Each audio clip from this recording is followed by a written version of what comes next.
Hi friends, అందరికీ నమస్కారం. Please subscribe my channel and press the bell icon for more videos. ఈరోజు వీడియోలో onion chutney దోసలోకి, ఇడ్లీలోకి, రోటీ, చపాతీ దేనికైనా సరే ఈ కాంబినేషన్ చాలా బాగుంటుంది. అది ఎలా తయారు చేయాలో ఇప్పుడు చూద్దాం. ముందుగా స్టవ్ వెలిగించి కడాయి పెట్టుకొని అందులో ఒక 3 స్పూన్స్ ఆయిల్ యాడ్ చేసుకోవాలి. ఆయిల్ హీట్ అయిన తర్వాత చిన్న స్పూన్ కాబట్టి నేను 3 to 4 స్పూన్స్ యాడ్ చేశాను చనాదాల్. శనగపప్పు తర్వాత జీలకర్ర ఒక 2 స్పూన్స్. అవి లైట్గా కలర్ మారేంత వరకు ఇలా వీడియోలో చూపిస్తున్నట్టుగా వాటిని ఫ్రై చేసుకోవాలి. అవి కొద్దిగా ఫ్రై అయిన తర్వాత ఇక్కడ నేను పండుమిర్చి వాడుతున్నాను. మంచి రెడ్ కలర్లో ఉన్న పండుమిర్చి వాడుతున్నాను. దీనికి ఆప్షనల్గా మీరు పండుమిర్చి లేకపోతే రెడ్ చిల్లీ పౌడర్ కూడా వాడుకోవచ్చు. ఇలా పండుమిర్చి వేసిన తర్వాత అవి ఆయిల్లో కొద్దిగా ఫ్రై అయిన తర్వాత పెద్ద పెద్ద ముక్కలుగా కట్ చేసుకున్న ఉల్లిపాయలు, ఇలా ఉల్లిపాయలు కూడా వేసి బాగా వాటిని మీడియం ఫ్లేమ్లో స్టవ్ పెట్టి ఫ్రై చేసుకోవాలి.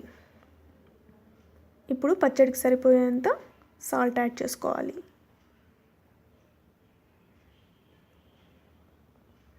తర్వాత చింతపండు,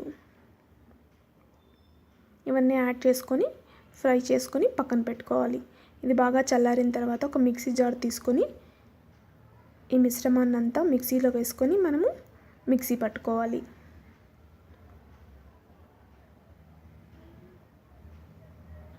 మిక్సీ పట్టడానికి ముందు చిన్న బెల్లం ముక్క యాడ్ చేశాను.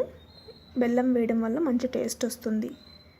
చూసారుగా, అంతే సింపుల్గా క్విక్గా తయారు చేసుకుని onion red chilli chutney ready అయిపోతుంది. ఈ చట్నీ చపాతీలోకి, దోసలోకి, ఇడ్లీ, రోటీ చాలా టేస్టీగా ఉంటుందండి. ట్రై చేసి చూడండి. ఇప్పుడు ఈ ఆనియన్ చట్నీ దోసతో ఎలా తయారు చేయాలో ఇప్పుడు చూద్దాం.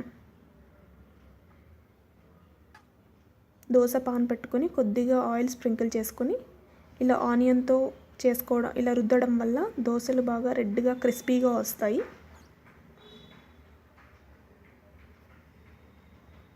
ఇలా దోస పిండిని వేసి మెల్లగా గరిటెతో స్ప్రెడ్ చేసుకోవాలి.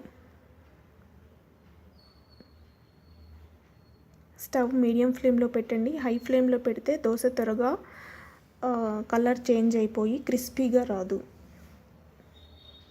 ఇప్పుడు ఇందాక తయారు చేసుకున్న మనము ఆనియన్ చట్నీని, ఉల్లిపాయ చట్నీని ఇలా దోస మీద పూసుకొని మొత్తం అంతా స్ప్రెడ్ చేసుకొని నీట్గా మీడియం ఫ్లేమ్లో మనం దోసని కాల్చుకున్నామంటే బాగా రెడ్ కలర్లో వస్తుంది. చూసారుగా, ఎంతో టేస్టీగా ఉండే ఆనియన్ చట్నీ ఇలా దోస మీద కానీ లేదా ఇడ్లీతో కానీ మంచి కాంబినేషన్, చాలా టేస్టీగా ఉంటుంది.